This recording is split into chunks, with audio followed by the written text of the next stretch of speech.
స్వస్తి తేజ 12 ప్యాకెట్లు తీసుకొని నర్సరీలో, మా నర్సరీ ఉంది, మా నర్సరీలోనే నాటినాం. మొలక శాతం బాగానే ఉంది, విత్తనం ఏరియాస్తా బాగానే ఉంది. వర్షానికైనా పర్వాలేదు, తట్టుకుంది. చెట్టు ఎలగలబడదు, చెట్టు ఎడిపోయినా సన్న కొమ్మ మంచిగా ఉంటది, బెట్టకి కూడా తట్టుకుంటది. నేల స్వభావాన్ని బట్టి కూడా ఇక బాగానే ఉంటది. ఇది మందు పని చేయడం కూడా మంచిగా ఎమ్మటే తీసుకుంటుంది, పని చేయడం కూడా మంచిగా పని చేస్తాం. చెట్టు కింద నుంచి కూడా మంచిగానే కొమ్మలు పైదాకా మంచిగానే వస్తున్నాయి.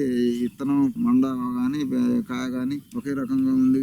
చిక్కటి కాపు, దగ్గర గణపు 3-4 స్టెప్పుల వరకు కూడా కాస్తూనే ఉంటది కానీ ఆగదు. చెట్టు సైజు గానీ అంత పర్వాలేదు, బాగానే ఉంది. ఎత్తు కూడా బాగుంటది. స్వస్తి తేజ అన్ని రోగాలకి, మామూలుగా ఎరుపు రోగానికి గాని, చెట్టు ఎదుగుదలకు గాని, గుబ్బకు గాని, వేరే రకాల మీద ఏదైనా తెగుళ్ళు దాని మీద పోలిస్తే చాలా తక్కువ. మంచిగా మాకు నచ్చింది.